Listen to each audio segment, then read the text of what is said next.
నమస్తే చెల్లమ్మా, నమస్తే అక్కయ్య, నమస్తే బాబు, నమస్తే నమస్తే నమస్తే. నా బిడ్డ షర్మిలమ్మ మీ ఇంటి ఆడబిడ్డగా మీ ముందుకొస్తుంది. తనను ఆశీర్వదించి మీకు సేవ చేసే భాగ్యాన్ని కల్పించమని రెండు చేతులు జోడించి నమస్కరిస్తున్నా.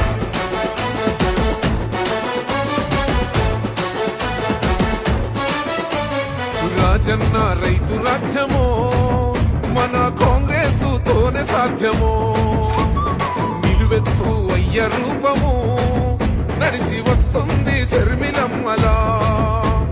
మన అమ్మ సోనియమ్మ దీవించిన బిడ్డగా, రాహులన్న మన కోసం పంపించిన చెల్లిగా, రాజన్న కలల రాజ్యమో